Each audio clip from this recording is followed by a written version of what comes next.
Bonjour à toutes et à tous et bienvenue. Merci de participer à ce webinaire dont le thème est s'engager pour les forêts françaises dans sa politique RSE. Je suis Maya Benz, responsable communication et développement de l'association FSC France. C'est moi qui vais animer ce webinaire ce matin. Je ne serai pas toute seule. J'ai le plaisir d'être accompagnée lors de ce webinaire, tout d'abord par Magali Rossi, qui est chargée de mission forêt et services écosystémiques de l'association FSC France. Et je vais également être accompagnée par 4 acteurs engagés dans une démarche avec FSC. Merci à eux d'avoir accepté d'intervenir et de partager leur expérience lors de ce webinaire. Tout d'abord, Emmanuel Ripoux. Emmanuel Ripoux, qui est directeur de Sylvamo Forêt Services, donc gestionnaire forestier certifié FSC depuis maintenant 10 ans. Donc, ça fait un moment. Bonjour Emmanuel. Un grand merci d'être présent parmi nous. Également, Vincent Perrotin, qui est directeur RSE du groupe FDJ, donc FDJ, la Française des Jeux, que nous connaissons tous, bien évidemment, et la FDJ qui a fait le choix de FSC comme un outil transversal dans la politique RSE de la FDJ. Et donc, Vincent qui va nous présenter et expliquer comment et pourquoi ils ont fait ce choix-là. Bonjour Vincent. Bonjour à tous. Également, Évrard de Turckheim, gestionnaire forestier du groupe Dumbar, donc groupement forestier dans les forêts des Vosges, pionnier de la certification FSC en France, puisque Évrard, vous avez soufflé vos 20 bougies avec la certification FSC dernièrement.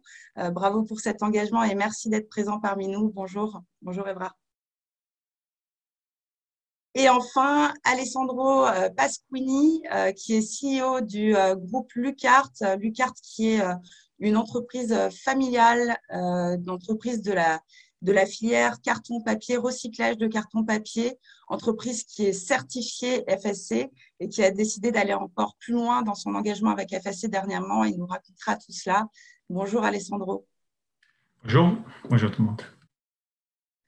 Alors, du coup, je vais partager, pardon, parce que je n'ai pas partagé ma présentation. Est-ce que ça fonctionne? Mathilde, tu peux confirmer? Oui, tout fonctionne. Super, merci beaucoup. Du coup, comme Mathilde le disait, ce webinaire va être enregistré et je vais vous présenter donc le déroulé de ce webinaire.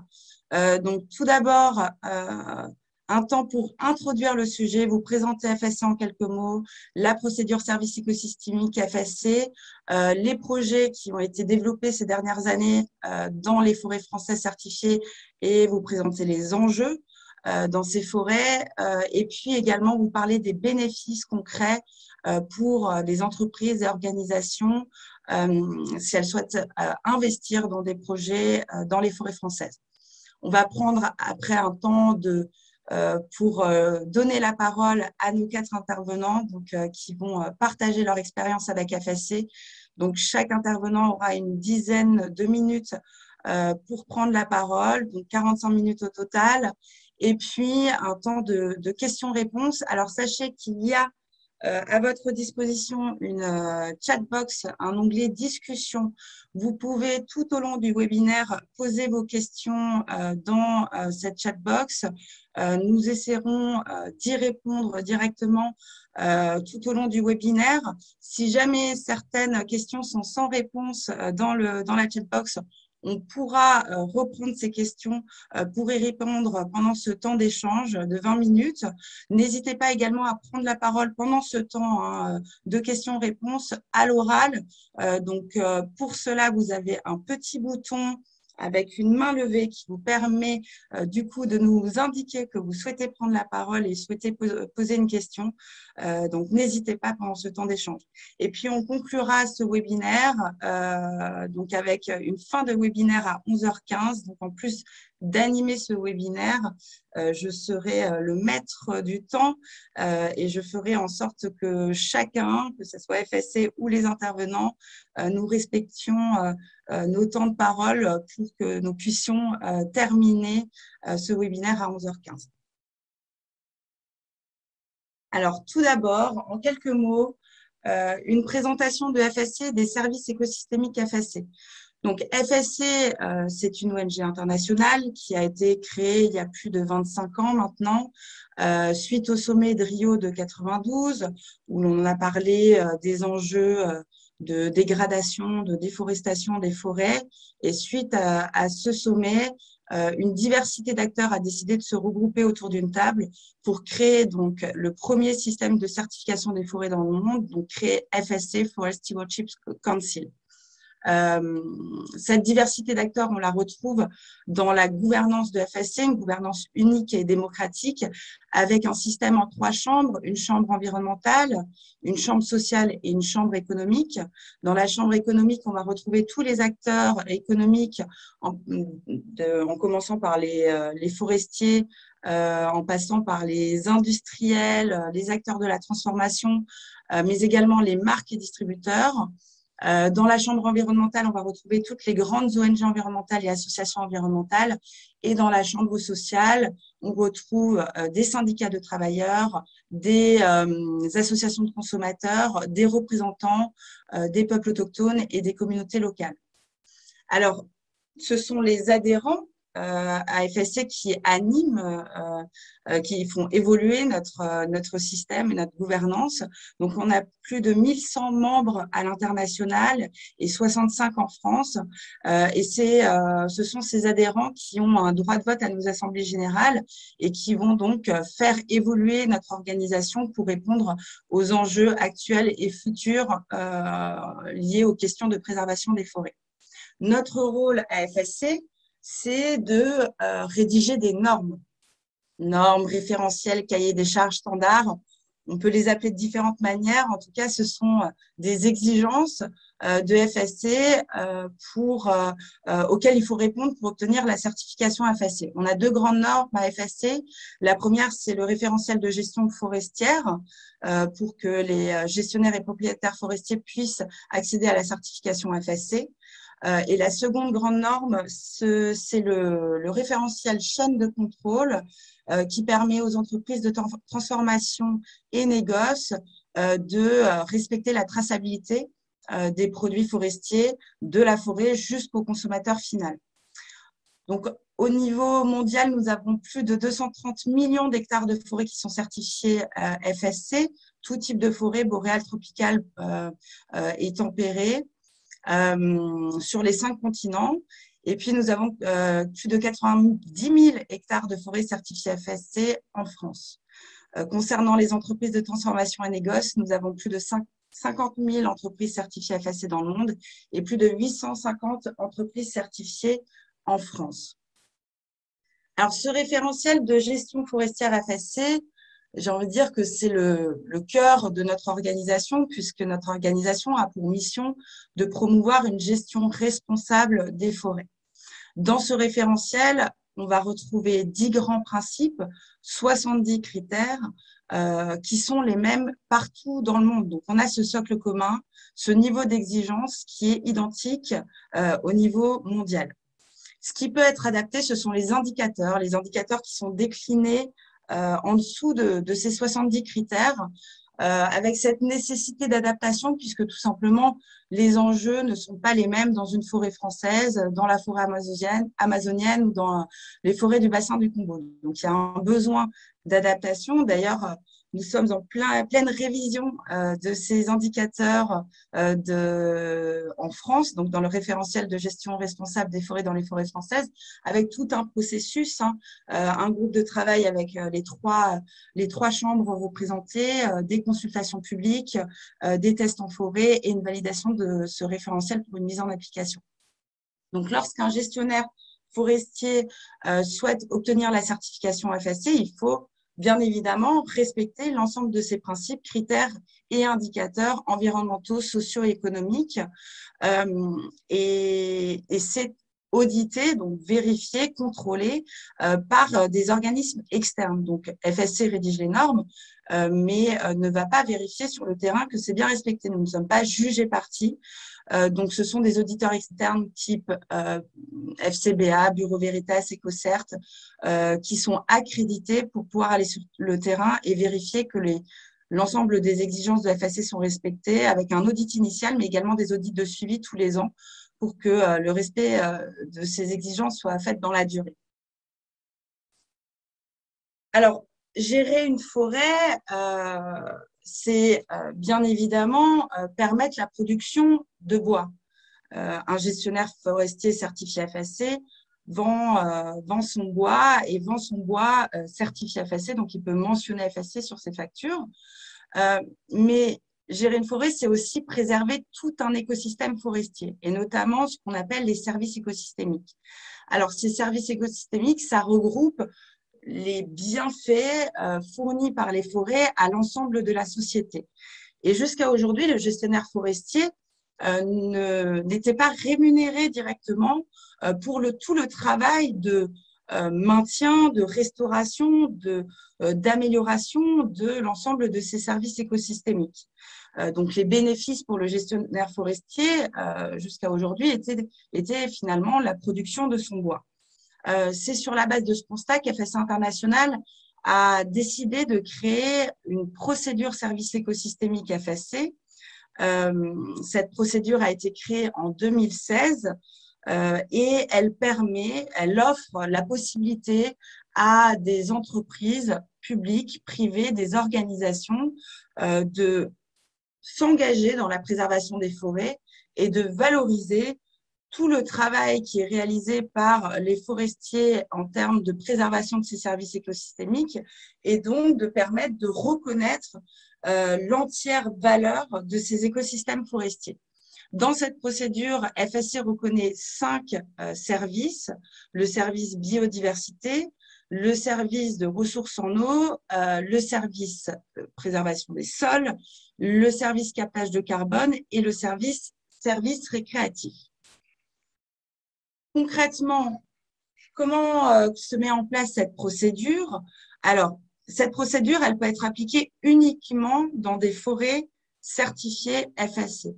Donc, un gestionnaire, un propriétaire forestier qui a la certification FSC peut être également audité et répondre à l'ensemble des exigences de cette procédure et obtenir, en plus de son certificat de gestion forestière, cette mention service écosystémique. Il peut avoir une ou plusieurs mentions en fonction des enjeux qu'il y a dans ces forêts. Donc, il pourrait avoir uniquement la mention biodiversité ou avoir, par exemple, la mention biodiversité et carbone. Une fois que le forestier donc a la certification FSC et a ces mentions service 7 ou ces mentions services écosystémiques qui sont donc auditées, vérifiées, contrôlées par un organisme certificateur externe, c'est à partir de là que peut s'établir des partenariats financiers entre le forestier et des organisations, entreprises privées et publiques. Donc, ces partenaires financiers, ça leur permet de recréer un lien direct avec les forestiers, un lien direct avec les forêts, de participer du coup à la gestion responsable des forêts et la valoriser, et de pouvoir valoriser les succès de ces projets auprès de l'ensemble de ces parties prenantes. Nous avons des projets qui se développent de plus en plus à travers le monde. 12 pays qui sont concernés aujourd'hui par ces mentions services écosystémiques, donc des mentions qui sont associées à aujourd'hui 30 certificats de gestion forestière. Donc, on peut retrouver des projets en Amérique du Sud, en Amérique du Nord, quelques projets en Afrique, dans le sud de l'Afrique, quelques projets en Asie et de plus en plus de projets en Europe. Vous pouvez retrouver, pour information, vous pourrez retrouver cette carte avec l'ensemble des projets sur le site de FSC France, également sur le site de FSC International. Je vais donner la parole à Magali, qui va poursuivre cette présentation sur la partie forêt française. Magali, c'est à toi. Oui, bonjour à tous. Donc, je vais donc vous parler des bénéfices de ces projets services écosystémiques dans les forêts françaises, donc pour les propriétaires et gestionnaires forestiers en France. Donc, je passe les diapos, Maya. Merci. Donc, au niveau des enjeux, donc sur les 5 grands services pris en compte par la procédure, d'abord le service biodiversité. On a beaucoup d'espèces qui vivent dans les forêts françaises et parmi ces espèces, un certain nombre d'entre elles sont menacées, donc d'après des critères définis par l'UICN. C'est le cas par exemple de 17% des oiseaux forestiers, de 12% des papillons de jour ou des crustacés d'eau douce et d'un grand nombre de reptiles, amphibiens et petits mammifères qui vivent en forêt. Parmi ces espèces menacées, il y en a une grande partie d'entre elles qui sont dépendantes des vieux arbres et du bois mort, donc des stades un petit peu avancés de forêt, qui sont des choses qui sont prises en compte dans le référentiel de gestion forestière FSC. Sur le service du carbone, la filière forêt-bois en France représente près de 25% de nos émissions annuelles, avec donc un stockage qui est fait directement en forêt, dans les arbres, dans les sols forestiers, et puis dans les produits bois qui vont sortir de ces forêts. C'est la suivante. Au niveau des autres enjeux, donc il y a tout ce qui est le compartiment sol est un compartiment clé en forêt puisqu'il va offrir une multitude de services, à la fois, donc, comme je disais juste avant, le stockage, la séquestration du carbone, et puis c'est évidemment le support de l'écosystème forestier, donc de toute une biodiversité, et puis ce qui va conditionner la production de bois. On a par contre du mal à évaluer d'un point de vue financier la quantité d'argent que représentent tous ces services fournis par le compartiment des sols. Au niveau des services récréatifs, donc, il y a eu pas mal d'enquêtes qui ont été faites, notamment dans le cadre du projet FS duquel sont issues les données qui vous sont présentées. On se rend compte que les Français sont des usagers assez réguliers des forêts en général et estiment la valeur rendue par ces services récréatifs à 10 milliards d'euros. Donc évidemment, pour l'instant, l'accès aux forêts est gratuit en France. Mais voilà, si on essayait de monétiser un peu ce service, ça représenterait une valeur relativement importante. Et puis, le dernier service pris en compte par la procédure, c'est la préservation des ressources en eau. Donc, du fait du système de filtration, des arbres qui vont pousser autour des cours d'eau et qui vont protéger les nappes phréatiques.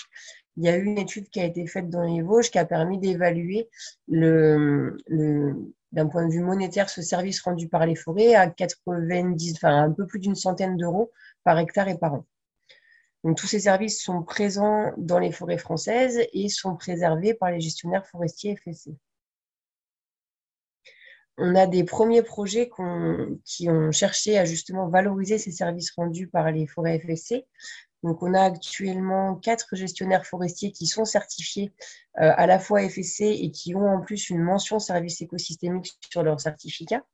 Donc, Sylvamo, dans le groupe de certification géré par Emmanuel Ripoux et Elodie Vanal pour un projet mettant en avant la biodiversité et notamment la préservation de certaines espèces de chauves-souris via la mise en place de zones de forêt qui sont préservées et dans lesquelles sont maintenus des gros arbres et des vieux arbres, donc indispensables, comme je vous disais, pour une grande partie des espèces forestières. On a également Évrard de Turckheim, au sein du groupe d'Ambar, qui a mis en place un projet dans une de ces forêts, le groupement forestier Vosges-Nord, avec pareil, la mise en place d'un réseau, d'une trame à l'échelle de toute la forêt où on va préserver des vieux arbres, où on va garder des zones en libre évolution, ce qui permet à la fois de préserver toutes les espèces inféodées à ces arbres et puis également de maximiser le stockage de carbone, qui est également une mention supplémentaire qu'Évrard a pu obtenir sur son certificat. Un autre projet a été mis en place l'année dernière sur le plateau de Langres, dans les forêts du SICFRA, qui est un syndicat mixte rassemblant 27 communes, qui a mis en place de la même manière un réseau de conservation pour protéger un certain nombre d'espèces, notamment la cigogne noire, à l'échelle des 8000 hectares que couvre le certificat de gestion forestière. dans une zone en plus particulièrement intéressante, puisque c'est la moitié de la forêt dans le cœur du parc national de Forêt. Et puis, le dernier projet qui a été certifié là tout récemment, puisque c'était la semaine dernière, c'est un projet en région méditerranéenne, donc dans le parc national des Cévennes, et pour un projet qui va à la fois préserver les services biodiversité, stockage de carbone et préservation des ressources en eau. Donc, vous avez plus d'informations sur ces projets sur notre site avec des petites plaquettes qui sont faites par projet pour expliquer un petit peu plus les objectifs et les actions qui sont mises en place au sein de ces forêts. Donc, cette procédure, comme le disait Maya, c'est quelque chose qui vient en plus du référentiel de gestion forestière. Donc, on ne peut avoir ce type de projet que dans des forêts qui sont déjà certifiées FSC. Et cette procédure va apporter un cadre pour aider le gestionnaire forestier à donner de la visibilité à ses actions, à mieux faire comprendre en quoi sa gestion permet de protéger ses services. Ça va également permettre, du coup, étant donné que c'est un cadre international, d'avoir des projets comparables à la fois en France, mais même entre différents pays. Il y a des indicateurs de suivi chiffrés et précis qui sont requis par cette procédure, donc qui permettent de quantifier l'impact réel du gestionnaire sur ses services et donc les bénéfices qu'il apporte à la société pour toute ou partie de ses services. Et donc, cette procédure, elle a pour objectif, outre de démontrer de manière explicite les bénéfices des gestionnaires sur les services, de mieux faire le lien entre les propriétaires gestionnaires forestiers d'une part et puis les partenaires financiers potentiels d'autre part. On a donc 5 services couverts par cette procédure. Au sein de chacun de ces services, il y a différents types de bénéfices, donc de projets qui peuvent être proposés. Par exemple, pour la biodiversité, je vous ai parlé des réseaux de conservation, des trames de vieux bois qui sont mises en place dans les forêts. C'est un service un bénéfice qui est pas mal utilisé en France, puisque c'est à la fois une exigence du référentiel de gestion forestière, et puis en France, on n'a pas trop de problèmes de déforestation puisqu'on a beaucoup de forêts. En revanche, on a beaucoup de forêts qui sont jeunes, on a assez peu de vieilles forêts. Donc, cette mise en place de ces réseaux de conservation, de ces trames de vieux bois, permet justement de restaurer un petit peu la maturité des peuplements forestiers français et donc d'accueillir plus de biodiversité. Mais on pourrait aussi imaginer d'autres projets, donc par exemple, ce qui est le bénéfice de la restauration des caractéristiques naturelles des forêts. On peut avoir des peuplements dégradés, des peuplements par exemple de bords de cours d'eau ou des espaces de forêt qui auraient été enrésinés. Et donc, on va chercher petit à petit à amener plus de naturalité dans ces zones-là pour à nouveau augmenter le potentiel d'accueil de la biodiversité. Il y a également des projets qui pourraient être construits autour de la conservation d'espèces particulières. Je ne vais pas vous passer en détail tous les types de bénéfices, mais vous voyez donc qu'il y a pas mal de choses qui peuvent être construites avec cette procédure en fonction du contexte dans lequel on se trouve et puis à la fois des souhaits des gestionnaires et des souhaits des partenaires financiers qui souhaiteraient financer des projets axés sur un axe différent en fonction des objectifs RSE, par exemple. Tous ces projets ont des coûts. Il y a plusieurs types de coûts qui entrent en jeu. Tout d'abord, tout le travail de mise en place du projet en tant que tel. Donc, on est déjà dans des forêts FSC, donc il faut déjà que les propriétaires et les gestionnaires se mettent à niveau de ce qui est requis par le référentiel de gestion forestière, par la procédure. Et notamment, il y a tout un volet de concertation avec les parties prenantes du gestionnaire forestier, donc qui va être de solliciter les parcs naturels régionaux, les associations naturalistes, des associations de promeneurs, par exemple, pour mettre en place des actions de gestion qui vont prendre en compte tous les enjeux économiques, bien sûr, pour le propriétaire et le gestionnaire, mais aussi environnementaux et sociaux, et donc arriver du mieux possible à s'insérer dans le territoire et à identifier déjà et ensuite à préserver tous ces enjeux. Donc, ce travail de concertation, ça représente aussi du temps pour le gestionnaire sur des activités qu'il n'a pas forcément l'habitude de faire et de mettre en place.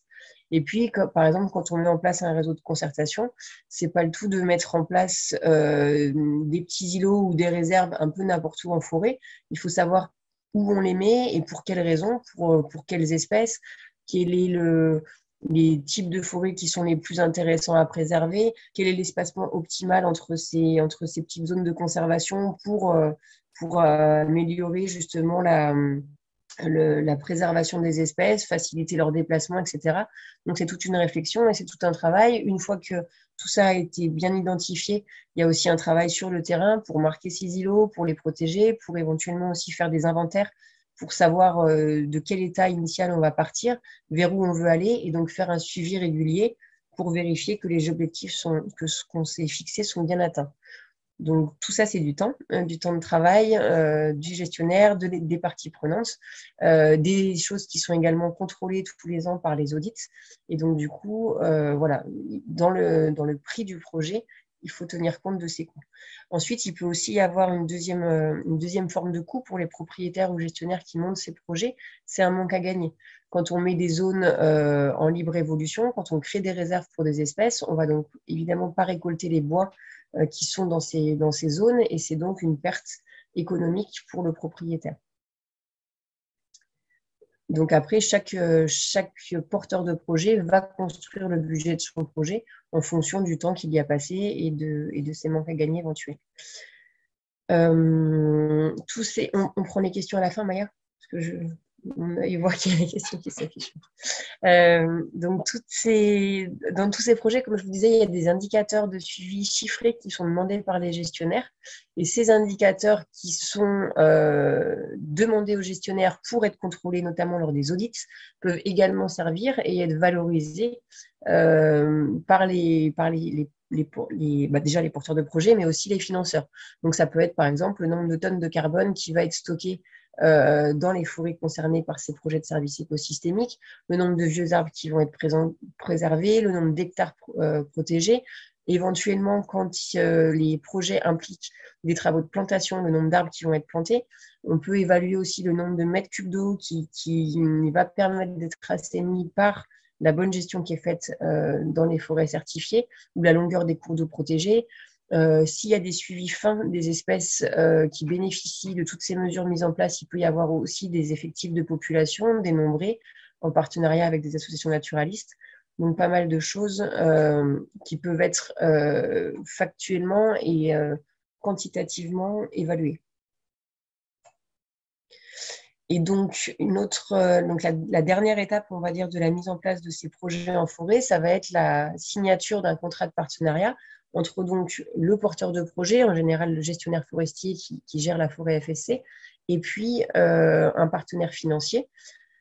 Donc dans ce contrat est fait projet par projet en fonction des contraintes et des obligations de chacune des deux parties, le gestionnaire, éventuellement le propriétaire et puis l'entreprise, avec un engagement qui est pris sur la durée. Quand on met en place un réseau de conservation, pour qu'il y ait une réelle efficacité, le temps forestier, c'est un temps long, parce qu'un arbre, ça met pas mal de temps à vieillir. Donc, pour avoir du bois mort, pour avoir des vieux arbres avec des micro-habitats, des trous de pique, etc., il faut beaucoup de temps.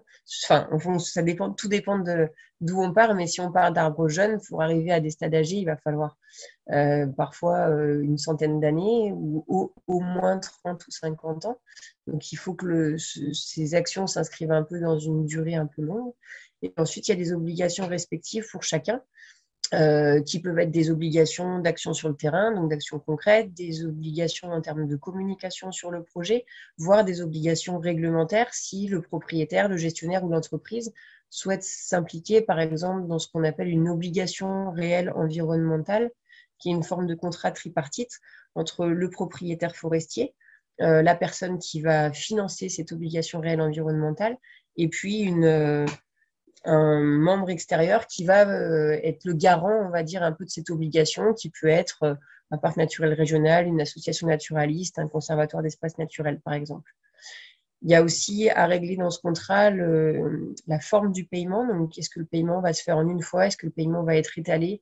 Comment le paiement va se répartir entre le gestionnaire, le propriétaire? Est-ce qu'on ouvre éventuellement ces projets aussi à des modalités de financement participatif? Donc, est-ce qu'on accepte d'avoir plusieurs partenaires financiers sur un même projet? Donc, pas mal de choses qui sont à discuter entre le porteur de projet et le partenaire financier. Voilà. Merci beaucoup, Magali. Je vais reprendre la main pour parler des bénéfices de ce type de projet pour des partenaires financiers.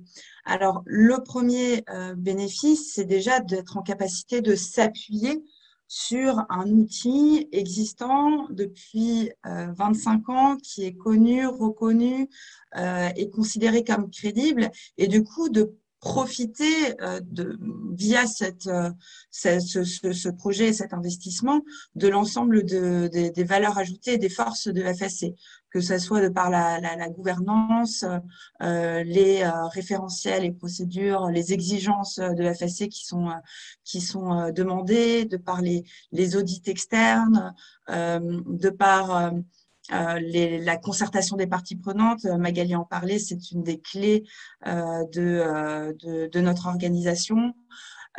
Ça passe également par une mise à disposition des différentes informations sur les certifiés FSC, mais également sur leurs projets services écosystémiques qui sont disponibles sur une base de données info.fsc.org,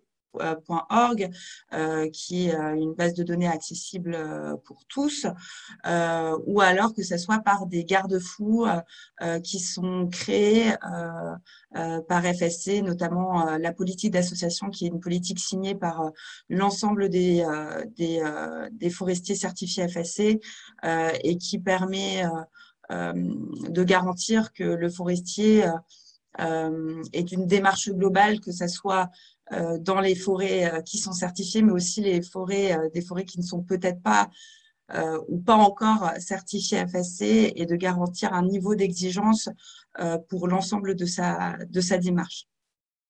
Donc vraiment, voilà, c'est se baser sur un outil robuste et crédible.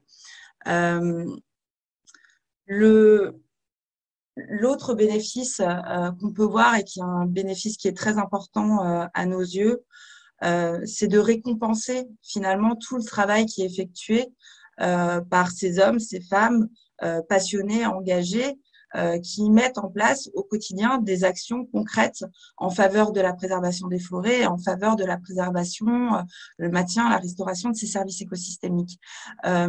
Et on reconnaît encore que peu tout le travail qui est établi, et cet investissement, c'est aussi un moyen de mettre sur le devant de la scène tout ce travail-là qui est conséquent, qui est exigeant, et donc de raconter aussi l'histoire de ces personnes-là. Donc raconter l'histoire au travers voilà, de l'explication du projet, mais aussi pourquoi pas mettre en avant et donner la parole à ces acteurs dans la communication des partenaires financiers pour justement recréer cette connexion qui manque cruellement avec les forêts et avec les personnes qui travaillent au quotidien pour leur préservation. Un autre bénéfice, alors, soit ça peut être de maintenir l'engagement des gestionnaires forestiers, puisque ce financement demande aux gestionnaires forestiers de s'engager dans le temps avec la certification FSC et dans la préservation de ces services écosystémiques. Donc, l'entreprise permet d'inciter un gestionnaire forestier à continuer à maintenir l'ensemble de ses exigences dans le temps. Et ça, c'est très important. Mais ça peut être aussi un levier, cette procédure, pour inciter des forestiers à aller vers la certification FSC et qui n'y sont pas encore. Parce que pour des raisons notamment économiques, puisque ça a un coût, les audits, et puis ça a un coût d'implication de temps homme, des acteurs qui sont engagés, qui doivent travailler pour répondre à l'ensemble de ces exigences. Donc, vous pouvez aussi, de par cette procédure, être un acteur du changement, un acteur qui accompagne des gestionnaires forestiers vers la certification FSC et vers ces mentions services écosystémiques, et qui, du coup, vont permettre de prendre part au développement de la certification FSC dans les forêts dans le monde, et donc au développement de la gestion responsable des forêts. c'est aussi un moyen de répondre à vos enjeux RSE. Voilà, toutes les entreprises aujourd'hui et organisations ont des politiques RSE avec des objectifs concrets à atteindre, notamment liés aux objectifs développement durable de l'ONU, avec ces 17 objectifs qui ont été établis et qui est une base de travail pour mettre en place des critères pour les entreprises pour répondre à l'ensemble de ces enjeux RSE. Donc, cette procédure peut s'intégrer dans cette politique RSE, s'intégrer dans ces objectifs et peut donc être valorisée, notamment dans les rapports RSE des entreprises et organisations. D'une manière plus large, ce financement, ce projet peut être communiqué auprès de l'ensemble des parties prenantes de partenaires financiers. Cette communication peut être faite de différentes manières. Bien évidemment, FSC France est là pour répondre à vos questions sur les sujets de RSE, mais notamment de communication, et peuvent vous accompagner, apporter du conseil sur ces questions-là. Simplement pour vous apporter déjà une information qui est importante, FSC est une marque déposée, et donc toute communication utilisant les éléments de la marque FSC doivent être vérifiés et validés, soit dans le cas d'une entreprise qui est certifiée FSC par l'organisme certificateur, donc envoyer tous les éléments de communication à l'organisme certificateur pour qu'il valide cette communication, soit dans le cas d'une entreprise qui n'est pas certifiée FSC, cette entreprise devra signer ce qu'on appelle une licence promotionnelle avec un bureau national FSC pour être autorisée à utiliser les éléments de la marque FSC et s'assurer de la bonne communication avec notre marque, donc avec un accompagnement de la part de FSC sur ces sujets-là. Alors, comment avancer dans ces réflexions? Quelques tips, conseils, de questions à vous poser avant de vous lancer dans ce type de projet. Déjà, se demander si on souhaite faire le lien entre cet investissement et des produits forestiers que vous distribuez peut-être, et les forêts d'origine, hein, donc les bassins d'approvisionnement donc directement liés à vos chaînes d'approvisionnement en lien avec ces produits forestiers. C'est ce qu'on appelle l'insetting dans le jargon RSE. Donc ça, c'est une des possibilités, mais ça peut être aussi de tout simplement faire le choix de financer, de valoriser des projets dans des forêts à haute valeur environnementale parce que ça fait sens et que vous avez des enjeux et des objectifs forts sur des sujets de préservation de la biodiversité, sachant que 80% de la biodiversité terrestre se retrouve dans les forêts. Vous pouvez avoir des enjeux forts de captation de carbone, vous pouvez avoir des enjeux forts de préservation des ressources d'eau, de préservation des paysages, etc., etc. Donc, c'est aussi en lien avec vos objectifs RSE, faire le choix de projets qui ont du sens, de se poser la question de est-ce qu'on a envie d'investir en France ou est-ce qu'on a envie d'investir à l'étranger. Et il faut également que ça fasse sens en fonction de vos objectifs et de vos enjeux et des impacts propres à votre organisation. De faire le choix d'un ou plusieurs services écosystémiques dans une ou plusieurs des forêts, de faire le choix d'un projet existant, donc d'investir dans un projet qui est déjà bien établi, ou bien de créer un projet sur mesure. C'est ce que j'évoquais, du coup d'être dans cette démarche de levier, d'inciter des acteurs à aller dans cette démarche parce que ça a du sens pour eux et pour vous. Et puis, bien évidemment, de définir, comme Magali l'expliquait, le montant et la durée de ce projet. Donc, FSC France est bien évidemment, et FSC au global, hein, est bien évidemment présent pour vous accompagner dans toutes ces réflexions-là, répondre à vos questions dans ce processus et vous mettre en relation également avec les personnes compétentes pour pouvoir concrètement mettre en place ce projet. Je vois qu'il y a pas mal de questions dans la chatbox. Je ne sais pas si certaines personnes répondent directement aux questions. Je vais regarder ça et puis je vais donner la parole surtout à Emmanuel Ripoux, qui est donc directeur de Sylvamo Forêt Service, anciennement International Paper. Je le précise pour ceux qui connaissent cette entreprise sous le nom d'International Paper qui a récemment changé de nom. Emmanuel, je te donne la main. Merci, et je te laisse partager ta présentation. Ok. Est-ce que ça marche? Je ne sais pas. Oui, c'est bon. Il faut juste le mettre en plein écran. C'est bon comme ça? Oui, c'est bon. Et du coup, je te laisse présenter ton entreprise et ton engagement concret avec FSI. Ok, merci Maya, merci Mathilde.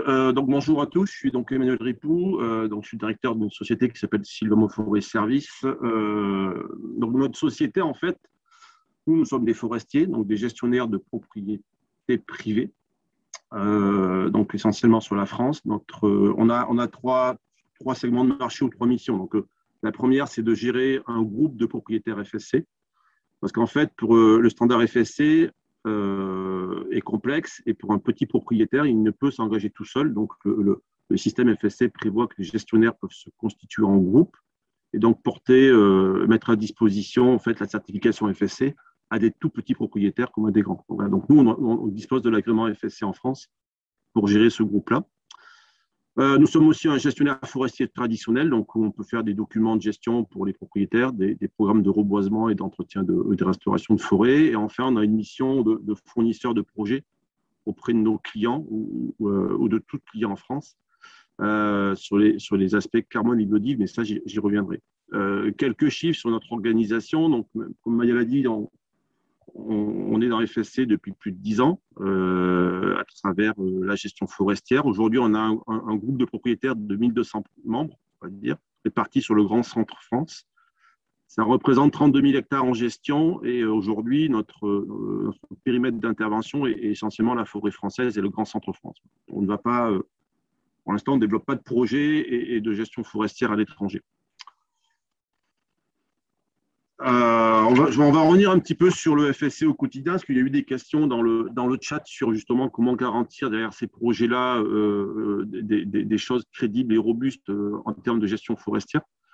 Donc le standard, je disais, Maya l'a dit, c'est 10 principes, 70 critères, je crois qu'il y a plus de 130 indicateurs. Donc nous, notre job au quotidien, c'est de prendre ce standard-là et de démontrer que dans chaque forêt et chaque parcelle où on est engagé, en fait, on respecte ce standard-là. Donc, ça fait l'objet, en fait, pour être certifié, j'ai mis un exemple sur le slide, en fait, on rédige donc un document de gestion qu'on appelle livret de gestion, où à l'intérieur, ça peut être un document de 20 à 100 pages avec des cartes qui illustrent que cette forêt satisfait tous les indicateurs de la certification. Ça ne se bâtit pas tout seul parce que ces forêts sont privées, donc ça appartient à des propriétaires privés. Donc, on doit discuter avec eux sur la façon de gérer la forêt, mais aussi avec des parties prenantes parce que dans certaines forêts, il y a des biens communs, la biodiversité ou l'eau. Donc, on doit aller chercher auprès de certaines parties prenantes aussi des enjeux pour trouver un consensus sur les modes de gestion. On passe en revue 100% des parcelles de terrain, donc elles sont toutes visualisées par un technicien, décrites avec un état des lieux et un programme d'activité pour les prochaines années. Tous les opérateurs qui interviennent dans ces forêts-là, donc c'est ce qu'il y a de bien, je trouve, dans le référentiel, c'est qu'on met le doigt sur des sujets qu'on pense acquis et qui ne le sont pas toujours, notamment sur les sujets de santé et sécurité pour les opérateurs. Ensuite, il y a une évaluation poussée des enjeux environnementaux, notamment nous on a développé avec FSC France et VVF donc une boîte à outils qui permet de vulgariser un petit peu la connaissance de la biodiversité, parce que la biodiversité, il y a eu beaucoup d'études, de publications, mais c'est très compliqué. Par exemple, dans notre zone, nous on a 2400 espèces, mais on est incapable, en étant honnête, de reconnaître et de voir les 2400 espèces. Donc on a développé des outils qui permettent d'identifier leurs habitats et de vulgariser justement la compréhension de ce sujet biodive pour des propriétaires ou des opérateurs de terrain. Ensuite, la valorisation des produits, parce que j'y reviendrai un peu tout à l'heure par rapport aux questions, mais faire du FSC, ça coûte cher, ça prend du temps, c'est des ingénieurs, des techniciens qui passent des journées à décrire tout ça, à s'assurer de tout ça. Et aujourd'hui, le système marche parce qu'il y a des acheteurs qui sont prêts à acheter des produits FSC sur le marché ou à payer des services. Donc, la valorisation des produits et des services sur les marchés locaux est importante à nos yeux. Et enfin, après, Maya l'a dit, il y a toute une crédibilité derrière ces outils-là que vous connaissez. Donc, par du suivi, du contrôle et de l'audit, une certaine transparence qui est faite sur tous ces enjeux autour de la forêt. Alors, sur les services écosystémiques, donc après, j'ai prévu quelques exemples pour que vous puissiez voir un petit peu concrètement c'est quoi des projets. Je vais d'abord vous expliquer un petit peu comment ça marche et comment nous, en tant que porteurs de projets, parce qu'en fait, en plus d'avoir l'agrément de gestion forestière FSC, on a depuis 3 ans l'agrément pour porter des projets, donc services écosystémiques FSC sur la France, sur les axes biodive et carbone. Voilà. On n'a pas été sur les autres axes parce que pour l'instant, de tous les contacts clients qu'on peut avoir, il y a assez peu d'organisations pour en débattre à la fin, mais qui semblent engagées dans leur politique RSE sur des sujets d'eau, de sol ou de récréation. Il y a une grosse vague sur la biodive et le carbone.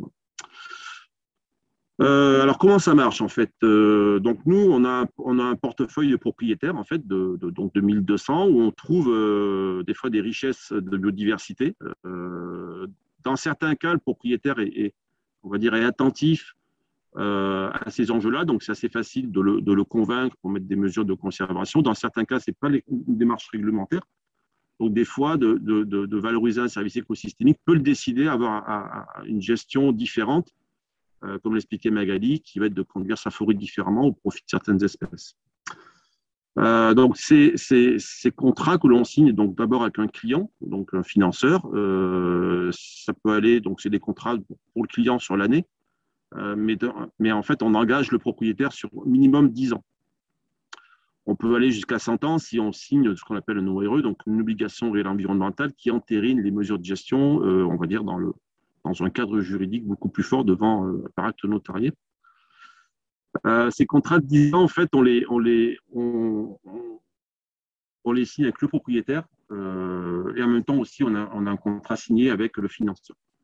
Tous les projets chez nous sont audités par Bureau Veritas, donc ils auditent à 2 niveaux. Un, ils valident les méthodes, que c'est une méthode en fait de changement par l'impact, donc on va changer les méthodes de gestion et être impactant par des indicateurs.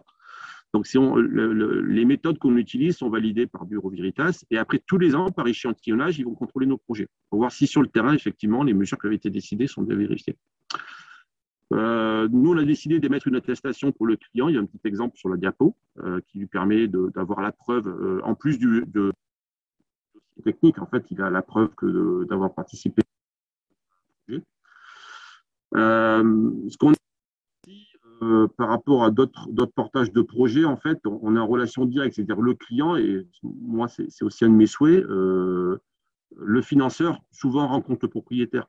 On n'achète pas ni bout ou une espèce sur une étagère, ni un arbre. On participe à un projet qui appartient à un propriétaire ou à une famille. Et souvent, donc, nous, on aime bien que ça soit focalisé sur l'action et que les gens se rencontrent pour bien comprendre les enjeux et le pourquoi de ces projets-là. Je vous l'ai dit tout à l'heure, donc tous les outils qu'on utilise derrière ces projets-là sont co-développés avec VVF et FSC pour la biodive. J'ai vu passer une question sur le lien potentiel avec le label bas carbone. Donc, nous, on a testé l'outil carbone. Et en fait, pour le calculateur des crédits, on a utilisé la méthode label bas carbone. Donc, on a trouvé des choses qui ne nous plaisaient pas ou qui étaient compliquées à vendre à un client ou à expliquer à un client. Donc, pour ceux qui suivent un petit peu l'actualité des services écosystémiques, il y a VVF qui a établi un petit reporting sur ces outils-là qui explique ce qui marche bien, ce qu'on devait améliorer. Donc, nous, sur le carbone, on est dessus en ce moment. On va essayer, comme pour la boîte à outils biodive, de développer un outil carbone un peu plus robuste que ce qu'on a aujourd'hui pour justement rassurer les quelques points sur lesquels les clients ne se retrouvent pas. Ensuite, en termes de coûts, ce qu'on essaie en fait, parce que pour des gens comme nous, notre cœur de métier, ce n'est pas de vendre des projets. Notre cœur de métier, c'est de gérer de la forêt. Et pour des entreprises, votre cœur de métier, ce n'est pas de faire des projets RSE. Donc, on est sur des sommes qui sont souvent peu élevées. Ce n'est pas des millions d'euros qui sont investis. Donc, en fait, on est parti sur une logique de totale transparence des coûts, en disant, voilà, combien coûte la certification avec des taux horaires, qu'est-ce qui va au propriétaire, comment ça y va et comment c'est financé. Comme ça a matière à rassurer, on va dire, tous les acteurs de la chaîne. La communication est possible, donc ça, Maya l'a expliqué sur la marque FSC. Dans ce cas-là, il faut utiliser l'usage de la marque de FSC France. Donc là, je pense que Maya pourra mieux vous conseiller que moi. Et dans ce cas-là, vous pouvez associer à ce projet-là, avoir une communication publique ou au sein de votre organisation sur le fait que vous avez financé des projets.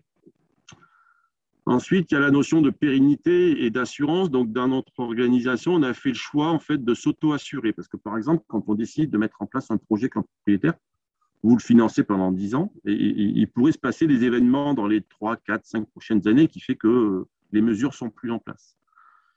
C'est un point compliqué. La seule solution qu'on a trouvée aujourd'hui, nous, c'est de rétribuer le propriétaire au 10e. C'est-à-dire que tous les ans, à la date d'anniversaire du contrat, on va sur le terrain, on fait un contrôle, donc un audit, avec un rapport d'audit qui ira au client pour son compte rendu ou son rapport RSE ou extra-financier. Et si les mesures sont en place et que le propriétaire a respecté les mesures, on lui paye un 10e de la valeur du projet. Et en fait, si par exemple, au bout de la 4e année, il a décidé de vendre sa forêt, ou il y a eu un problème particulier, nous, on s'engage à redistribuer, à rendre au client les sommes qui n'ont pas été distribuées aux propriétaires. C'est comme ça qu'on a trouvé un système pour s'auto-assurer et qui rassure un petit peu les financeurs. Alors, quelques exemples de projets, je vais les passer rapidement. Certains, je pense que… Manuel, maître du temps qui arrive et qui intervient, si tu peux en effet assez rapidement présenter tous ces projets et puis qu'on puisse en discuter plus amplement. J'y passe rapidement, c'est juste pour vous expliquer un petit peu ce qui est faisable. Le premier, c'est un exemple donc, qui avait été financé donc, par FDJ, peut-être que Vincent en parlera après. En fait, c'est 3 hectares de forêt qu'on a mis totalement sous cloche, en fait, ce qu'on appelle en îlot de sénescence, où il n'y a plus aucune activité qui est dédiée en fait, à la quiétude et à la protection d'espèces qui sont des oiseaux et des chauves-souris. Donc là, on a indemnisé le propriétaire pour non perte, on va dire, d'usage de sa forêt dans cette zone-là. Le deuxième, en fait, c'est une rivière sauvage qui est en Dordogne, où il y a une présence de moule perrière, donc c'est une espèce qui est en danger critique d'extinction. Et s'il y a des activités forestières perturbantes, on va détruire l'habitat. Donc là, pareil, on a mis en conservation un peu moins de 4 hectares de forêt et 2 km de cours d'eau au profit de cette espèce-là. Un autre exemple qu'on est en train de monter en ce moment, qui est un peu différent, qui a un axe restauration et pas conservation. C'est-à-dire qu'on était sur des forêts qui étaient plutôt dégradées avec de la monoculture en résineux, donc attaquées par des scolites. Et là, on propose d'aider le propriétaire à mettre des projets de multi-essences. Donc, on est sur 10 essences gérant en irrégulier pour augmenter la résilience. Donc là, on a un axe un petit peu changement climatique qui inclut la biodiversité. Ensuite, un autre type d'exemple dans la biodiversité au titre de la conservation, c'est une forêt en fait où on a beaucoup d'oiseaux et de chauves-souris. Donc dans ce qu'on appelle une ZNIF, donc c'est une zone identifiée comme à valeur importante. Où là, pareil, on va non pas financer de la restauration, mais de la conservation avec un îlot. Mais c'est surtout ici, on peut financer des gros bois, donc des arbres en fait, qui sont dédiés. Donc là, il y a 30 arbres habitat et après, donc, il y a des abacs qui existent sur le prix de l'arbre habitat. Donc, on peut assez facilement chiffrer la valeur de ce projet-là. Et enfin, pour terminer, un dernier petit exemple sur une autre forêt qu'on a en gestion dans le Cantal, en fait, qui serait sur de la restauration de tourbières. Donc, c'est des milieux ouverts, en fait, qui s'enfrichent avec des arbres. En fait, là, le principe, c'est d'enlever tous ces arbres-là pour remettre en route le cycle de la tourbière et permettre notamment au Milan Noir de pouvoir chasser dans ces zones-là. Voilà. Ce sont quelques exemples tout simples de ce qui est faisable d'un point de vue projet, de service écosystémique. Voilà. Merci beaucoup. Un grand merci Emmanuel et merci pour cette présentation. On voit qu'il y a une belle diversité de projets qui se développent de plus en plus et qui, j'en suis sûre, vont intéresser beaucoup d'acteurs. N'hésitez pas aussi, si vous souhaitez rentrer en contact directement avec Emmanuel Ripoux, on pourra bien évidemment faire le lien si vous souhaitez avoir plus d'amples informations sur ces différents projets. Je laisse la parole maintenant à Vincent Perrotin. Vincent, Je crois qu'il n'y a pas de présentation à partager, hein. De votre côté, je vais simplement partager mon écran. Tout à fait. Alors, effectivement, il n'y a pas de présentation, mais on va Et mettre ici, dans le chat quelques illustrations exactement. voilà, de ce que de ce que je vais raconter. Tout à Donc, fait. Et bonjour à tous. c'est bon. Oui, Maya, c'est bon? Oui, c'est bon. Ok, J'essayais juste d'être sur la bonne slide. pas de problème. C'est bon. Merci beaucoup. Donc, bonjour à tous. Je suis Vincent Perrotin, je suis directeur RSE donc, du groupe FDJ. Et peut-être juste avant de rentrer dans le vif du sujet, rappeler très vite ce qu'est FDJ. Je pense qu'on connaît bien, enfin, on est relativement connu, mais néanmoins, toujours bien de rappeler quelques éléments. Donc, on est effectivement le leader français du secteur des jeux d'argent, la deuxième loterie en Europe. On a 30 000 points de vente sur tout le territoire. Donc, on est le premier réseau de proximité de France. On a une activité principalement de loterie, qui représente 80% de notre activité, à travers des jeux de tirage très connus comme Loto, Euro Million, ou des jeux de grattage également, j'y reviendrai. Et puis aussi une activité de paris sportif qui pèse environ 20% de notre activité. Et juste pour finir, FDJ, c'est 2500 collaborateurs à peu près et près de 50 000 emplois créés ou pérennisés sur tout le territoire, en particulier dans notre réseau de points de vente, principalement qui est occupé par des buralistes ou des marchands de presse. Voilà pour FDJ. Donc, effectivement, de prime abord, le lien entre FDJ et la biodiversité dans les forêts n'est pas forcément évident. Quand j'en parle autour de moi, les gens ne font pas forcément le lien. Et pourtant, il y a un lien puisque, en fait, on a une activité de tickets de grattage. On vend des tickets de grattage et on en produit plus de 2 milliards chaque année. Donc, c'est très significatif. Et donc, forcément, pour ça, il faut du papier. Et ça peut avoir un impact, évidemment, sur les forêts. Donc, c'est la raison pour laquelle on s'est mobilisé on a fait le lien finalement entre l'impact potentiel de cette activité et notre stratégie RSE dès le début, puisque ça a été un des premiers éléments de notre politique RSE qu'on a structuré il y a une dizaine d'années. Et la première chose qu'on a faite, effectivement, c'est de se dire comment on peut réduire l'impact négatif potentiel de cette activité. Et bien tout simplement en recourant à la certification FSC. Donc, on a en fait on a essayé d'utiliser du papier certifié FSC pour l'ensemble de la production de nos tickets à gratter et plus largement de l'ensemble de nos supports de jeu, aussi des bulletins de jeu qu'on peut retrouver dans les points de vente. Et donc, on le fait depuis 2012. Et on est une des premières loteries à s'être engagée en Europe et dans le monde, justement pour protéger les forêts et également en particulier éviter toute déforestation importée liée à cette activité parce qu'il se trouve qu'en fait la filière industrielle de production des tickets à gratter, qui sont quasiment de la fiducie, ça ressemble presque à des billets avec beaucoup d'enjeux de sécurité, cette filière industrielle, elle est aujourd'hui concentrée en Amérique du Nord et en particulier au Canada. Donc il y avait un enjeu aussi de se dire, même si ces tickets sont produits ailleurs dans le monde, faire en sorte que cette activité ne s'accompagne pas d'une déforestation ou d'une mauvaise gestion forestière. Et c'est pour ça qu'on a fait le choix du référentiel FSC et qu'on l'a imposé en quelque sorte à nos fournisseurs à cette époque. Alors évidemment, c'est un des piliers, je disais, de notre stratégie environnementale. Et je vais juste rappeler très vite qu'on a deux piliers dans notre stratégie environnementale aujourd'hui. Un pilier carbone, comme pour de plus en plus d'entreprises, évidemment une trajectoire de réduction de nos émissions carbone, validée par l'initiative internationale Science Based Targets, qu'un certain nombre d'entre vous, je pense, connaissent. Et puis donc un pilier biodiversité, dont effectivement la base est celle que je viens d'indiquer, c'est-à-dire l'utilisation de papier FSC. Mais on a souhaité, donc, au-delà de la réduction de notre impact négatif, aller plus loin en contribuant finalement positivement aussi à la préservation de la biodiversité dans les forêts, en France, puisque évidemment, et dans les territoires, puisque nous sommes principalement établis en France. Comme je disais, on a un réseau de points de vente extrêmement diversifié, avec un maillage très important dans les territoires. Donc pour nous, on avait un souhait de contribuer positivement à la biodiversité dans les territoires, puisque finalement, c'est à l'image de ce que nous sommes et de notre ancrage territorial auquel on est très attaché. Et alors, pour ce faire, effectivement, en fait, ce qu'on a voulu faire, c'était soutenir des projets justement, qui avaient du sens et qui étaient évidemment développés par des experts, puisqu'on voulait évidemment éviter tout greenwashing sur ce sujet. C'est évidemment une priorité pour nous. Et donc, tout simplement, on s'est rapproché de FSC, de Sylvamo, que nous connaissions aussi dans le cadre de FSC, et de WWF France.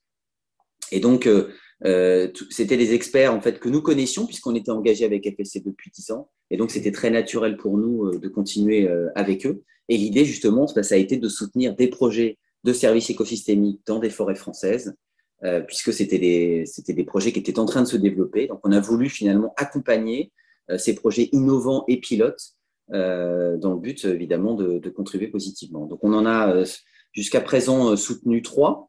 Emmanuel en a cité déjà 2. Donc, en fait, on a commencé les discussions fin 2018, début 2019, et on a soutenu notre premier projet donc, en 2019 dans la forêt de Saint-Sylvestre, donc en Haute-Vienne, près de Limoges. Donc, dans le chat, on va vous partager des petits films en fait, qui illustrent ce projet aussi, qu'on a en fait produit avec France TV, qui ont été diffusés d'ailleurs au mois de septembre dernier.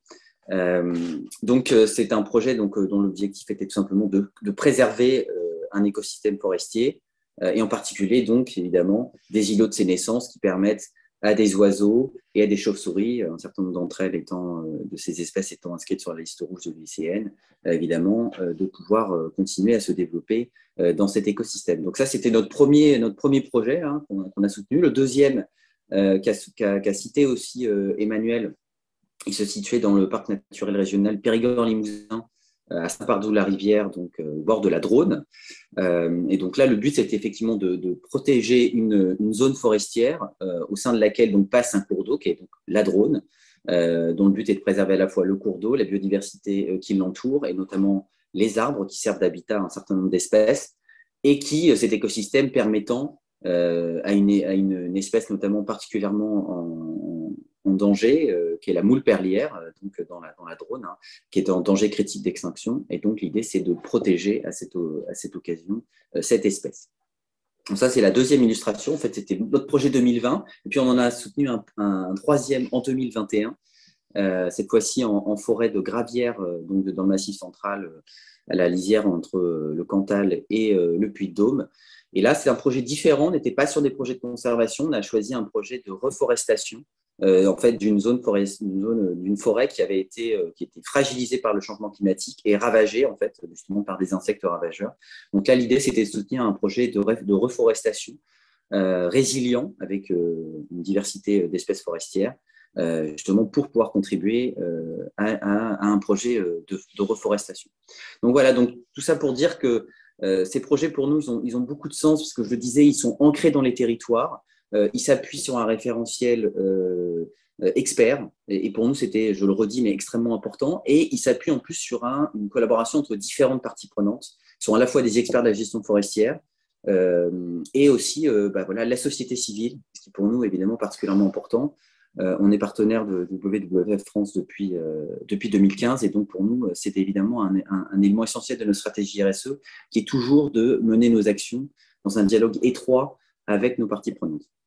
Donc voilà pour ces projets. Et la dernière chose que je voulais dire, c'était que dans nos actions sur la biodiversité, on a 2 autres enjeux que je voulais mentionner pour terminer, pour montrer en fait que par le soutien à ces projets de services écosystémiques, en fait, on peut inscrire ces projets dans une stratégie, une politique plus globale de préservation de la biodiversité. Et je sais que c'est un enjeu de plus en plus fort pour un grand nombre d'entreprises qui s'interrogent aussi sur la façon justement dont on peut mener ce type d'action. Et donc, comme je vous disais, nous, on a construit un peu un dispositif à plusieurs étages avec l'utilisation de papier certifié FSC dans un premier temps, ces projets de services écosystémiques. Et en fait, on souhaite continuer à structurer notre action avec 2 gros enjeux aujourd'hui.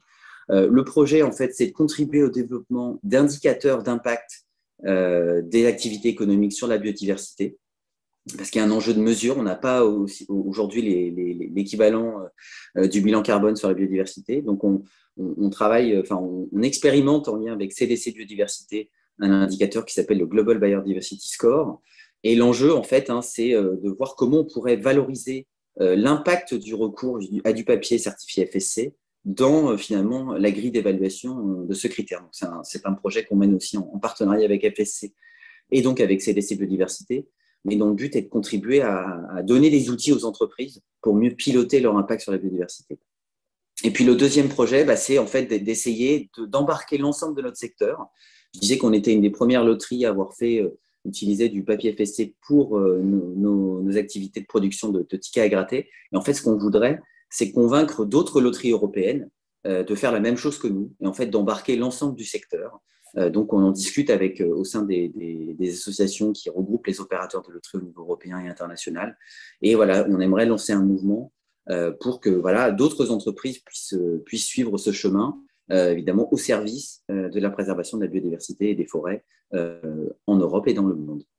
Voilà ce que je pouvais vous présenter. Donc, normalement, vous avez donc dans le chat les liens vers les petits films qu'on a qui illustrent ces projets. Voilà. Mathilde a partagé les liens. N'hésitez pas à découvrir ces vidéos et à découvrir plus amplement donc, les engagements de la FDJ. Merci Vincent pour ce témoignage.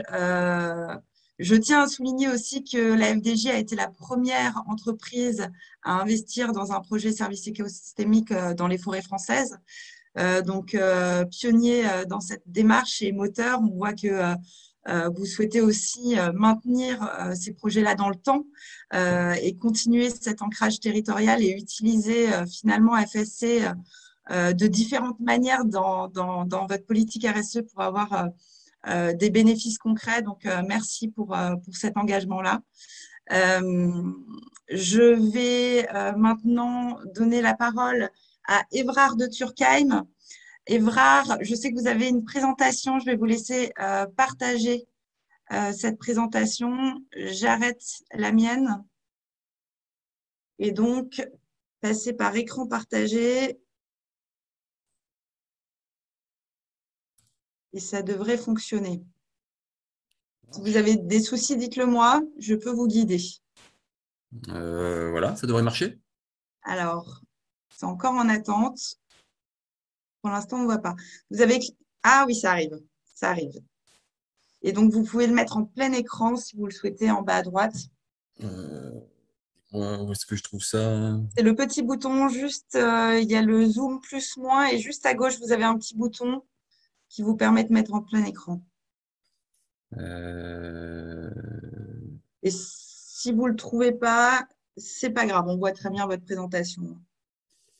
Je trouve pas. Je sais pas faire. C'est pas grave, on va rester comme ça, pas de problème. Je vous laisse la parole. Bon. Bien, bonjour à tout le monde. Merci de me donner la parole.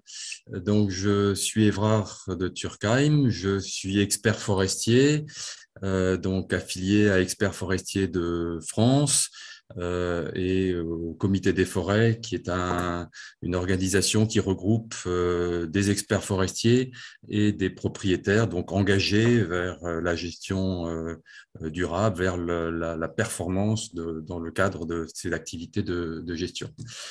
Je suis engagé donc depuis maintenant 20 ans dans la certification FSC avec un certain nombre de propriétaires qui ont accédé à la démarche et qui tout simplement ont trouvé dans FSC la façon de valoriser et de valoriser sur les marchés la vente de bois avec une certaine plus-value qui prend en compte donc ces engagements de bonne gestion.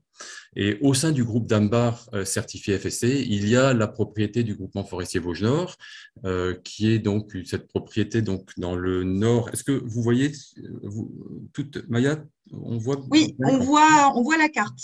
Je ne vois pas simplement comment est-ce que je fais pour passer à la diapo suivante. Alors, vous utilisez votre clavier avec la petite flèche vers le bas. Normalement, ça devrait fonctionner, ou le bouton Entrée. Okay.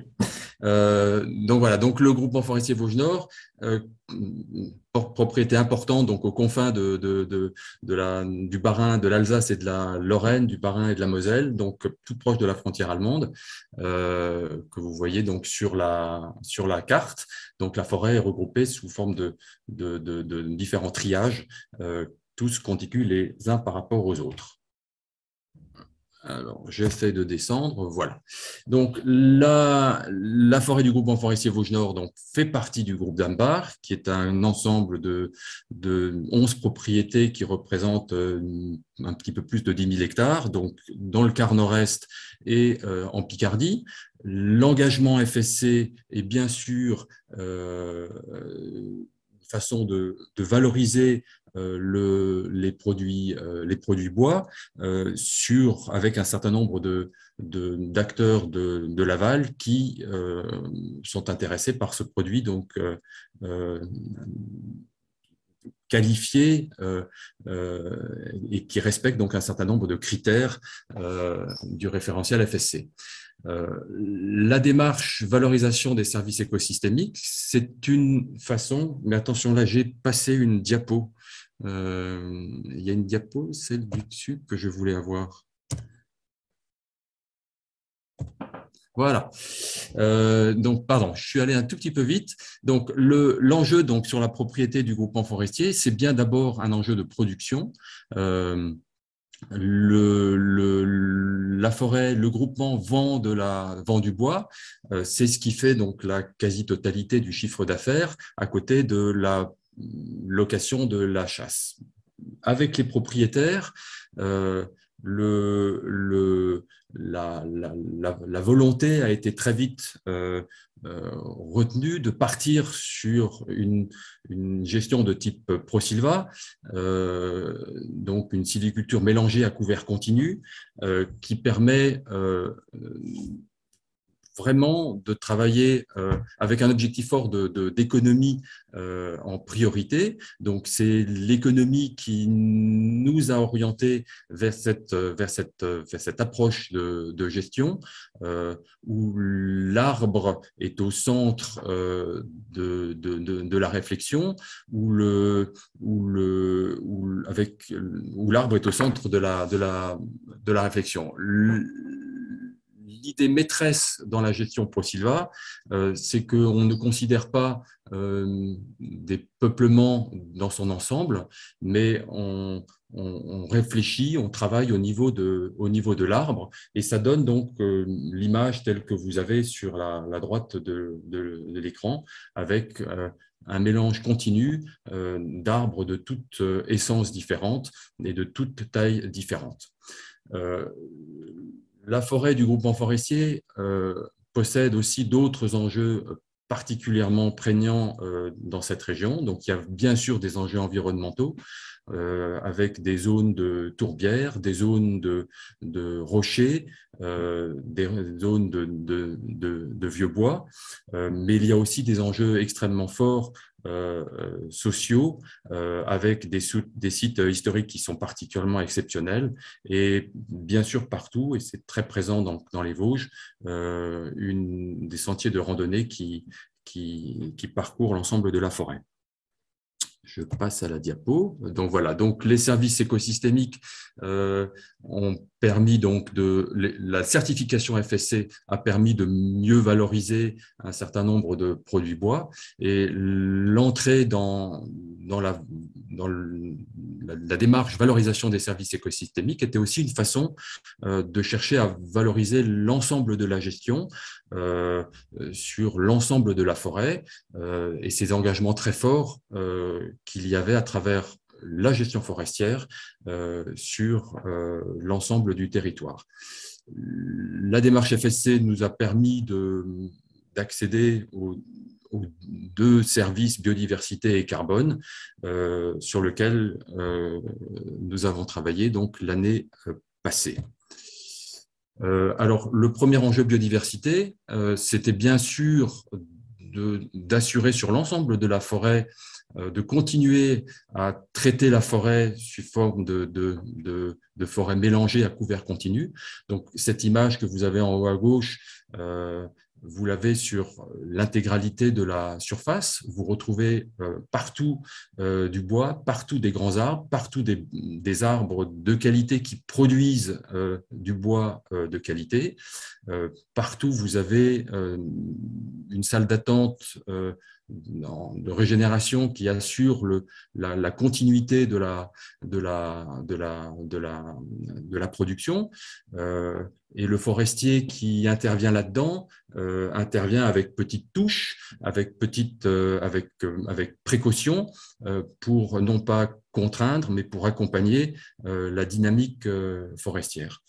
Alors, dans l'enjeu biodiversité, il y a bien sûr des points sur lesquels nous sommes vigilants.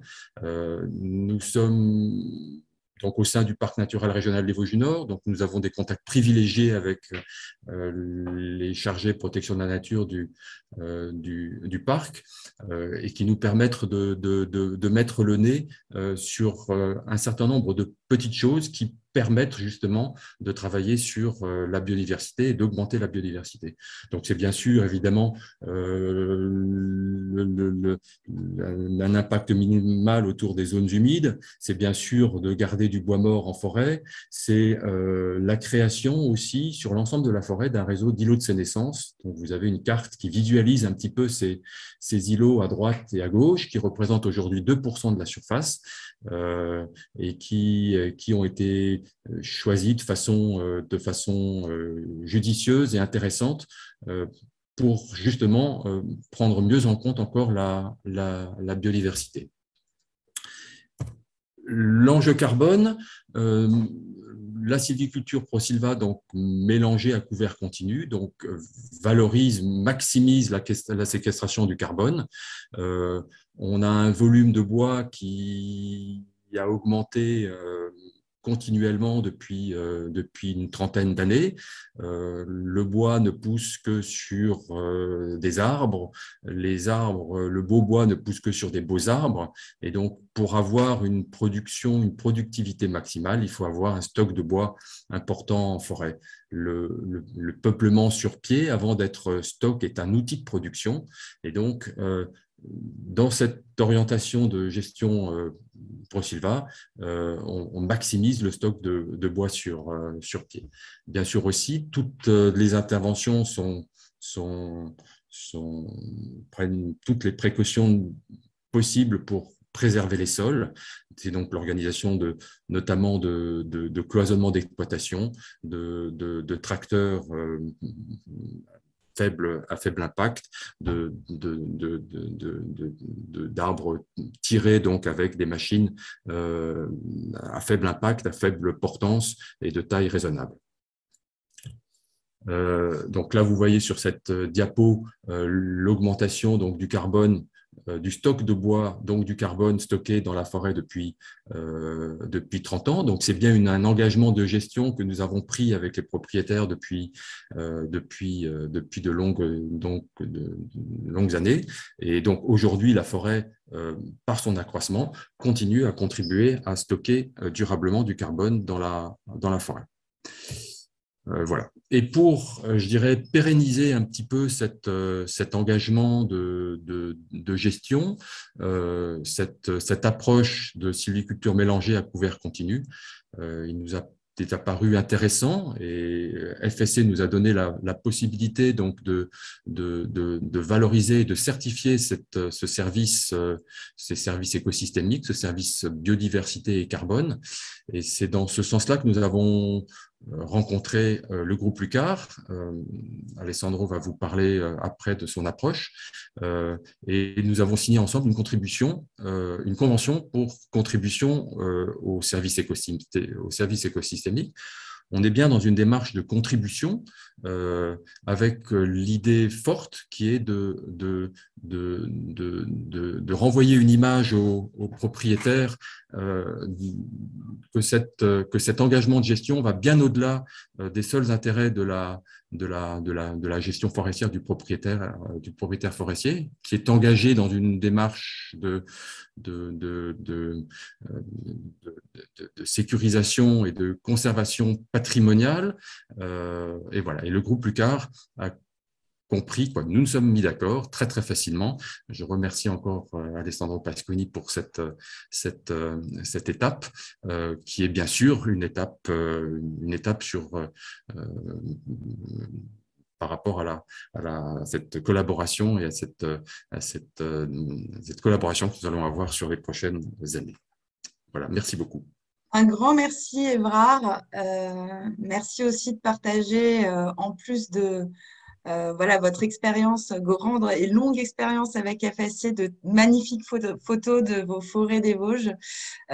J'y suis particulièrement attachée étant alsacienne d'origine. Donc voilà, merci pour ça. Et puis aussi merci pour utiliser ce terme contribution qui est cher à notre cœur et qui voilà, reflète bien aussi la vision de FSC sur ce type de projet de contribuer finalement au maintien, à la restauration, à la préservation de ces services écosystémiques.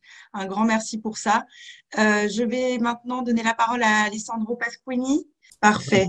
Donc, je vais entamer. Donc, bonjour à tout le monde à nouveau. Donc, je suis Alessandro Pasquini, je suis le président de Lucarte SAS. Donc, quelques mots rapides sur Lucarte parce que c'est sûrement moins connu que la Française des Jeux, donc ça mérite quand même de situer tout ça. Donc, Lucarte, c'est un groupe familial avec 70 ans d'histoire, donc un groupe papetier, bien évidemment, avec aujourd'hui plus de 500 millions d'euros de chiffre d'affaires, avec des usines dans différents pays d'Europe. Donc aujourd'hui, nous produisons 400 000 tonnes de papier, essentiellement dédiés aux produits tissus. Donc les produits tissus, ce sont les papiers sanitaires, les papiers usage unique, comme par exemple les papiers toilettes, les surtout, etc.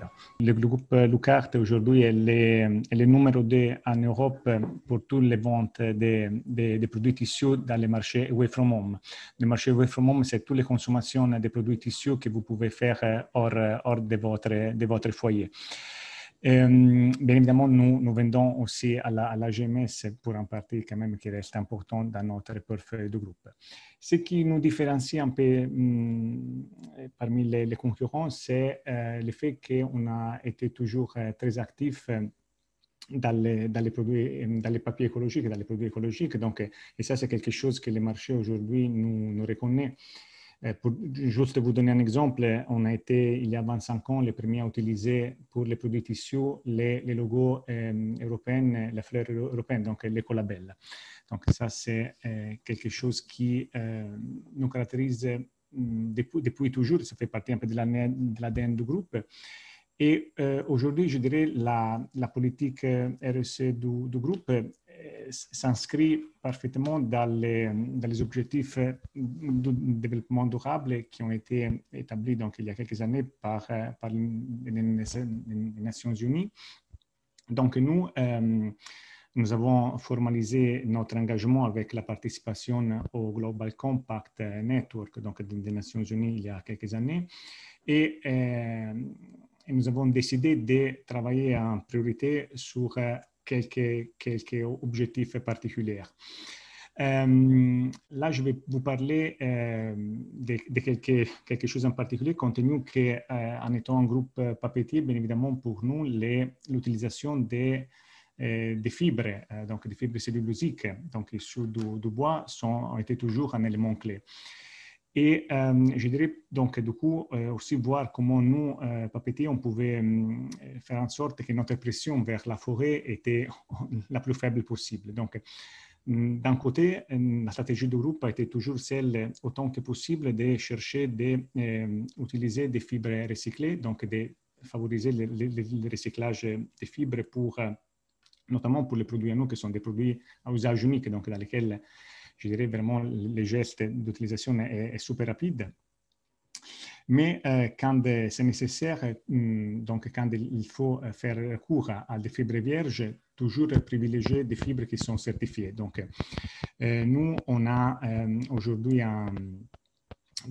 tous les fibres cellulosiques vierges que nous utilisons sont certifiées dans des systèmes de certification tels que FSC.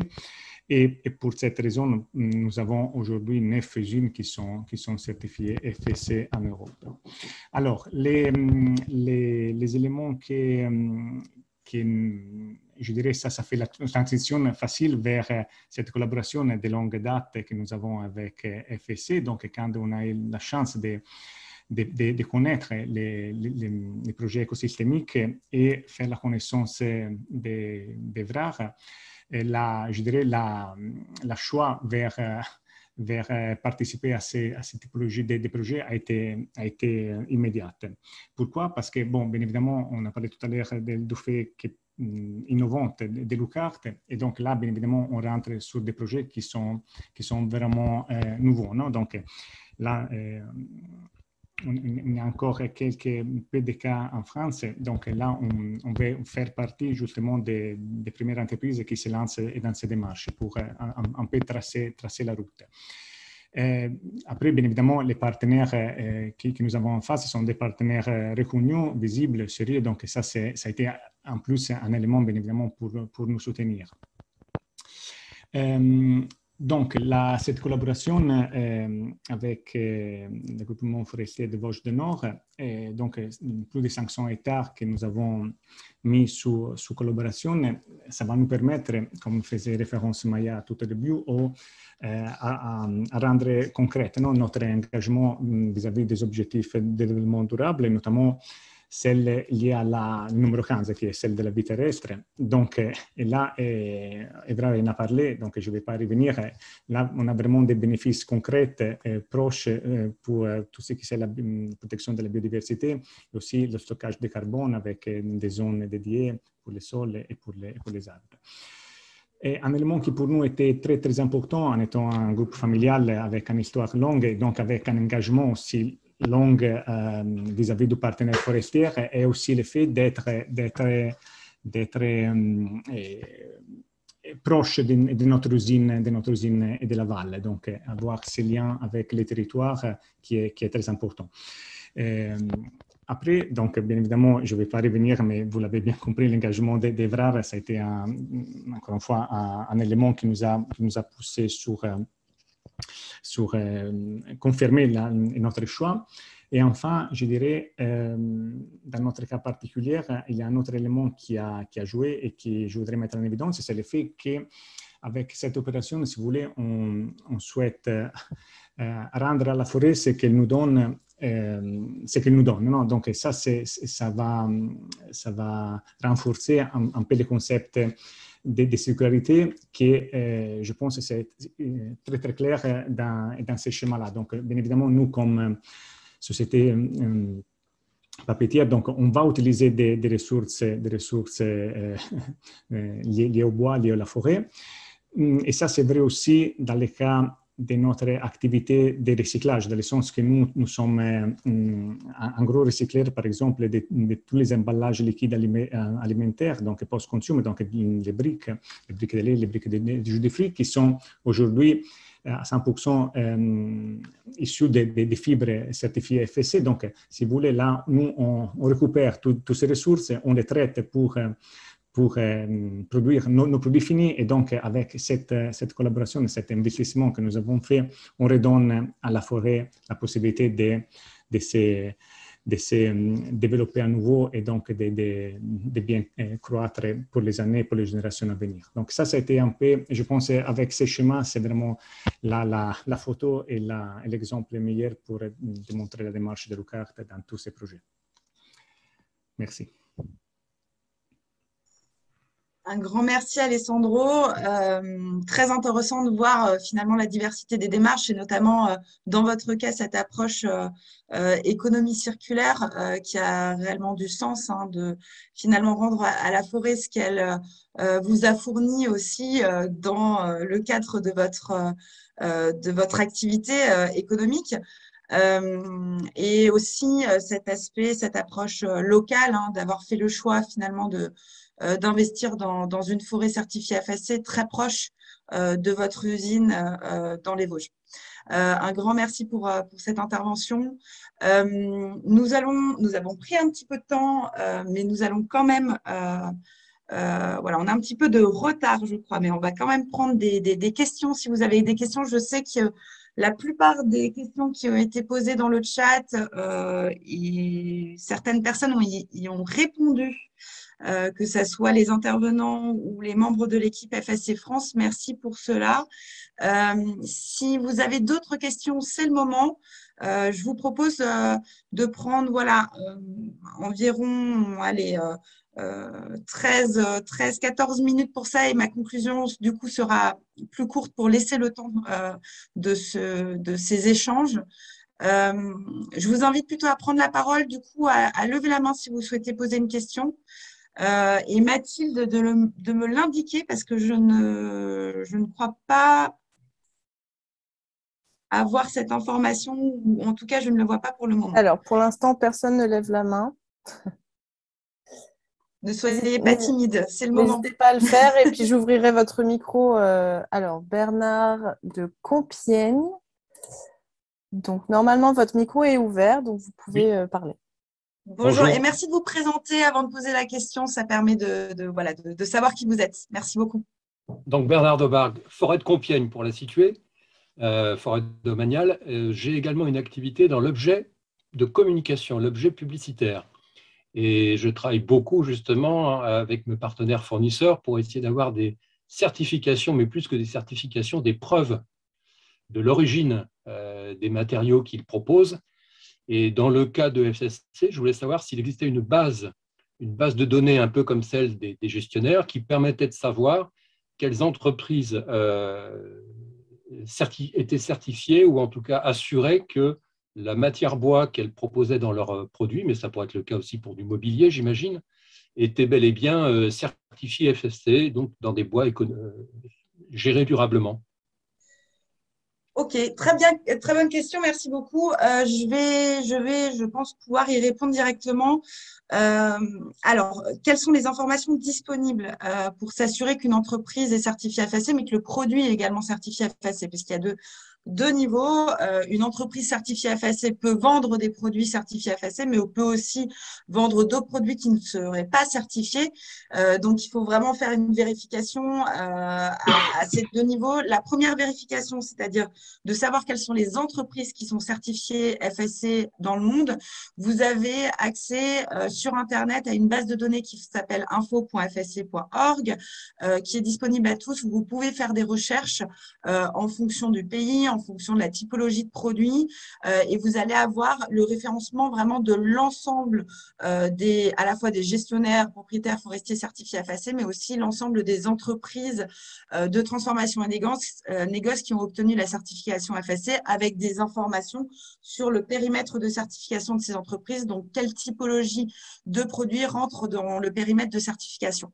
Pour vous assurer qu'un produit, donc tout type de produit, puisqu'on a une multitude de produits qui peuvent être certifiés FSC, que ce soit bois, papier, carton, mais aussi d'autres typologies comme la viscose, le liège, le caoutchouc naturel et bien d'autres. Pour s'assurer de cela, pour une entreprise qui souhaite faire le choix d'un approvisionnement certifié FSC, la seule vérification passe par la facture de votre fournisseur certifié FSC. Sur la facture, il est obligé de mentionner à la fois son numéro de certificat et également d'indiquer dans le descriptif produit que ce produit est bien certifié FSC 100% mixte ou recyclé. Et c'est cette facture avec ces éléments-là qui vont vous permettre de vous assurer de votre approvisionnement certifié FSC. En espérant avoir répondu à votre question, dites-moi si jamais vous aviez besoin d'éléments complémentaires.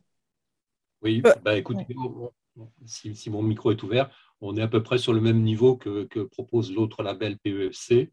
Donc, c'est du déclaratif.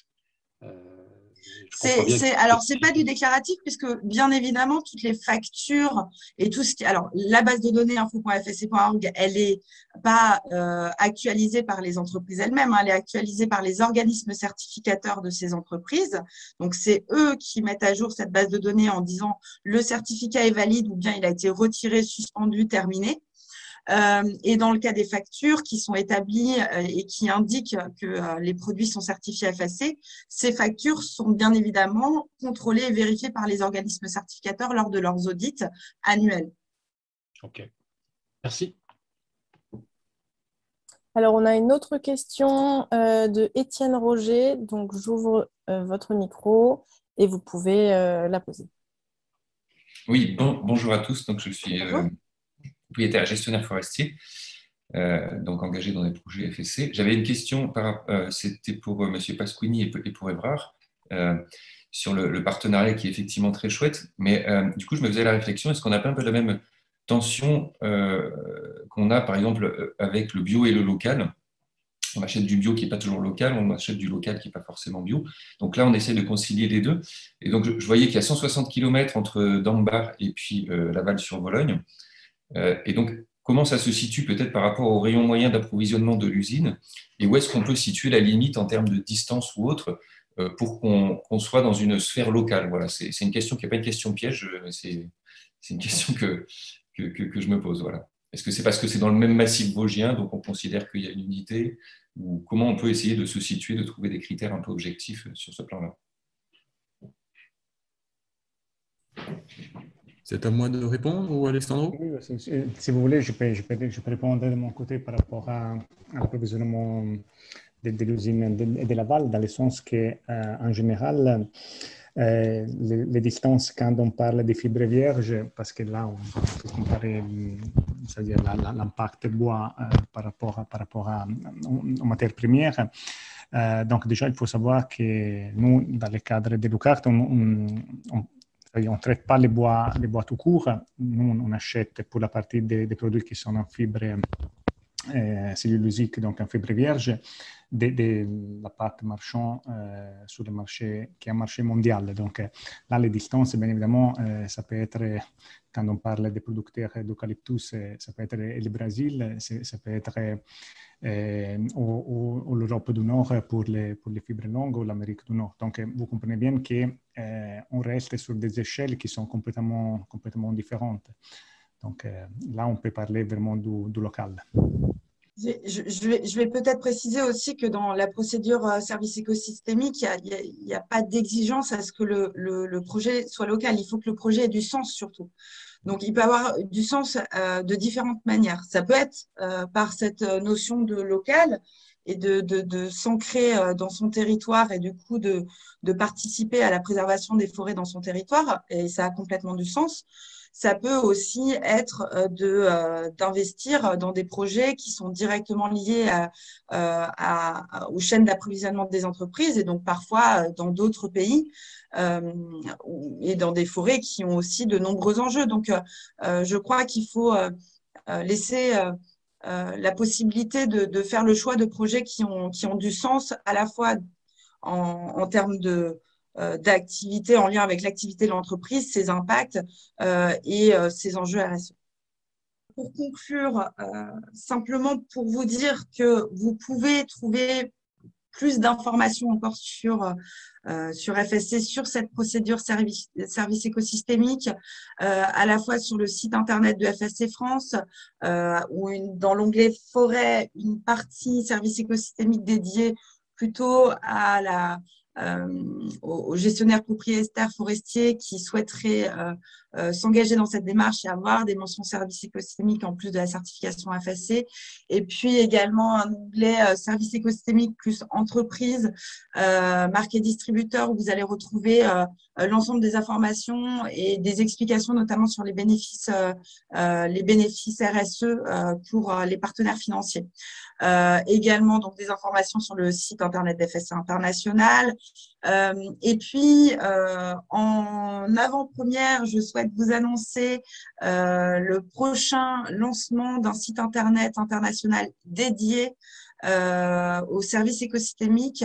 Ce site internet aura pour but de présenter plus largement cette procédure, mais également l'ensemble des projets qui existent à travers le monde pour aider finalement les entreprises, les organisations à faire le choix de projets déjà établis.